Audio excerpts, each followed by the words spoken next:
how can we use limitations to spark innovation by thinking inside the box?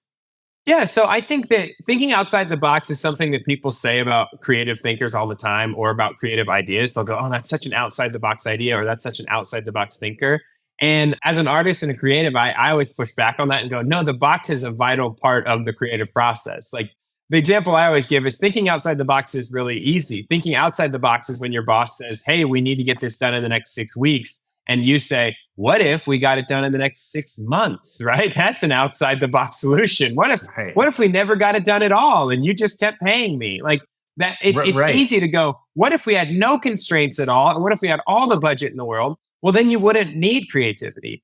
Creativity comes in when you go, we don't have the time we thought we needed. We don't have the team. We don't have the budget. We don't have all of the resources that we would really like in order to get this done, but we still have to get it done. That's when you have to start getting creative. And so I think that part of creative thinking is embracing the constraints and saying, how do we work within these while also letting them shape the work, but not letting them completely dictate what is possible for us?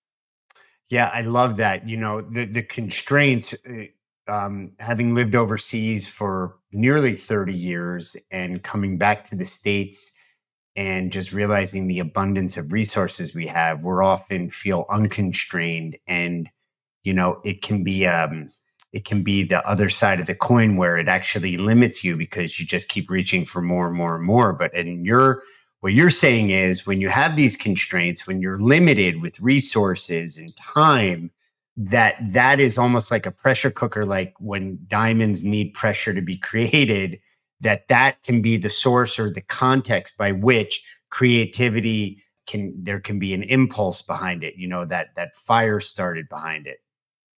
Absolutely. And I think that oftentimes we don't realize that being in a resource rich environment is actually not particularly beneficial to creativity. Because the thing is, if you have a huge budget and a huge team and all the time in the world, you will just keep throwing those things at a problem, even when it's clear that that's not working.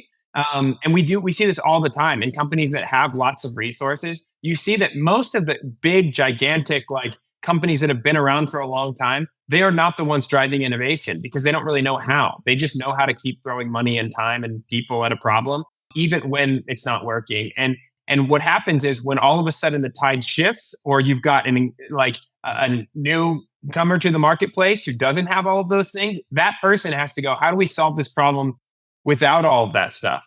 And oftentimes they find a more efficient way or a faster way or a more creative way or a way that solves that problem in a way that's cheaper for the marketplace or more appealing to the demographic that you're trying to reach or whatever. And that solution came out of we don't have the resources.